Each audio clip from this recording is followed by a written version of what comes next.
Welcome to McDSP TV.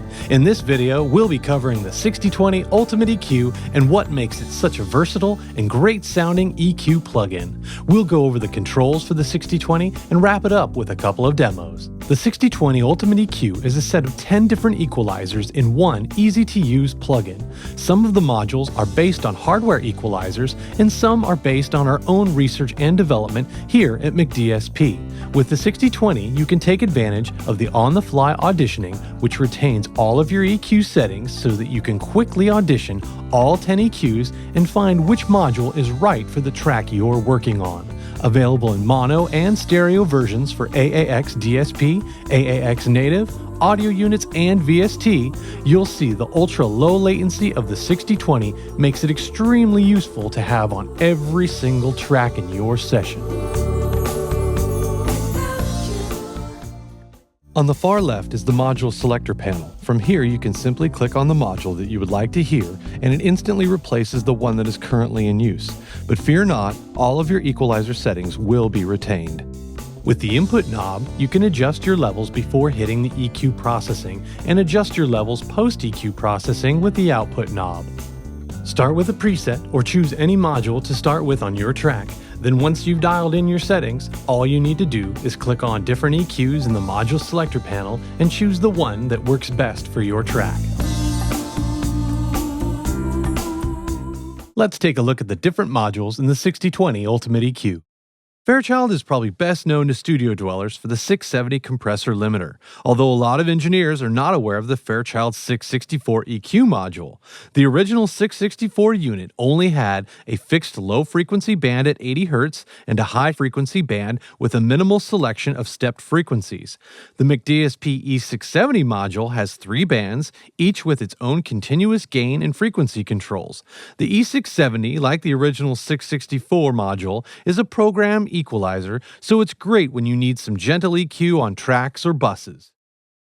The music industry's obsession with tube-based gear is the stuff of legend, and why not? If it sounds good, it is good. The MuQ module is another program equalizer like the E670, but derived from classic tube designs of the last few decades. It has 3 bands of continuous gain and frequency controls, plus some tube accents in the output stage to complement the tube tones from the equalizer bands. The last of the true program material equalizers in the 6020 is the IQ module. It only has 2 bands, a low shelf and a high shelf EQ. It's designed to emulate gear from the 50s and 60s with basic tone controls confined to some strategic frequency ranges. It's like an intelligent EQ or IQ. It also has additional circuitry for coloring the sound even when both equalizer gains are set to 0. If you're looking for some low-end glow or high-end sheen, the IQ module is a good choice. While there may be no electro-optical attenuation in these equalizers, McDSP wanted to have EQ modules that complemented the Opto C and L compressor modules in the 6030 Ultimate compressor. The E300 and the E301 modules have the same frequency ranges, but the E301 has a narrower bandwidth, especially at higher gain settings. Both modules are fairly utilitarian, good for shaping guitar tones, bringing out a vocal, or getting the most out of your drum tracks. McDSP's own filter bank plugin, originally released in 1998, harnessed the fundamental design characteristics of the original Neve line of equalizers, most notably the 1073 and the 1084, with its unique peak, slope, and dip controls. The British E uses the same technology to create a unique blend of these great Neve equalizers. The classic high-pass filter, low shelf, parametric, and high shelf combination make the British E module useful for many mixing applications. The folks at DBX did not release any equalizers to match their classic compressor product line, but if they did, here at McDSP, we think it would have sounded like the EasyQ. It has the same filter and equalizer configuration found in the British E module, with a high-pass filter to carve out rumble, low and high shelf EQs, and a fairly flexible parametric band. The EasyQ module can get the job done. No, this is not the year that Colin received his EE degree. Instead, the EQ76 module is meant to be paired with the SST76 compressor from the 6030 Ultimate compressor. The EQ76 has 4 bands of parametric equalization, each with a slight Q gain dependency. This design borrows from the Uri 545 parametric equalizer, but like the other 6020 modules, it has been modified by the engineering staff here at McDSP for today's modern productions. What else can complement a compressor nicknamed the Frog from the 6030 Ultimate Compressor than an equalizer with a name like Froggy? With two parametric EQ bands bounded by high and low shelving, the Froggy is a capable equalizer similar to what is found in channel strips of modern analog mixing consoles.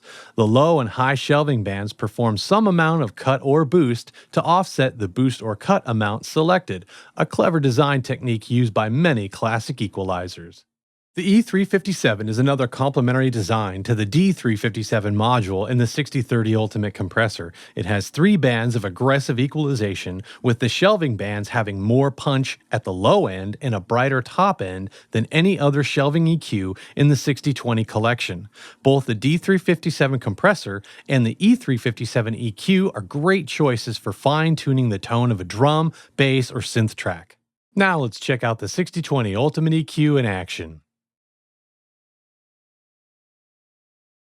Here's a vocal passage that could use some equalization, so let's give the 6020 a try. We'll start with one of my favorites, the Easy Q. I see you in the moonlight, baby, looking for some type. She's a little muffly, so we'll roll some of the extreme lows off with the high-pass filter. Ain't disappearing. Then let's shape the low end a little more with the low shelf. Arrows in the dark, what you been aiming? What you been aiming for? Now let's open up the top with the high shelf. Arrows in the dark. What you been aiming? What you been aiming for? And finally, we'll give her a little more definition with the parametric band. Arrows in the dark. What you been aiming? What you been aiming for? Now let's compare this to some of the other modules. Shooting arrows in the dark. What you been aiming? What you been aiming for? You're shooting arrows in the dark. What you been aiming? What you been aiming for? You're shooting arrows in the dark. What you been aiming? What you been aiming for? You're shooting arrows in the dark. What you been aiming? What you been aiming for? You can hear that there is a wide variety of colors to the various modules, but we'll stick with the Easy Q for this example. Now let's see how we can improve this guitar solo using the 6020. The Moo Q is a great starting point for electric guitars. First, we'll add a little more girth to the low end. Then, cut some of the hollowness out. Finally, we'll give it some more presence.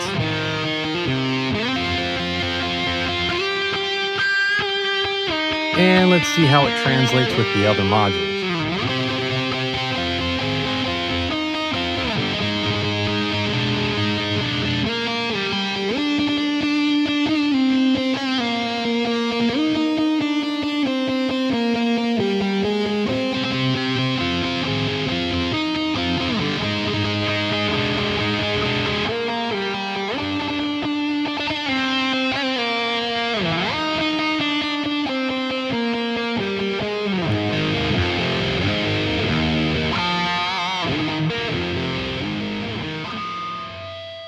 No matter what you're looking for sonically, the 6020 gives you a lot of variety to choose from and quickly compare and contrast without having to redo your settings. The 6020 Ultimate EQ is a set of 10 different equalizers in one easy-to-use plugin. Some of the modules are based on hardware equalizers, and some are based on our own research and development here at McDSP. With the 6020, you can take advantage of the on-the-fly auditioning, which retains all of your EQ settings so that you can quickly audition all 10 EQs and find which module is right for the track you're working on. Available in mono and stereo versions for AAX DSP, AAX native, audio units, and VST, you'll see the ultra-low latency of the 6020 makes it extremely useful to have on every single track in your session. Try Try it for yourself and download a 14-day demo today at mcdsp.com.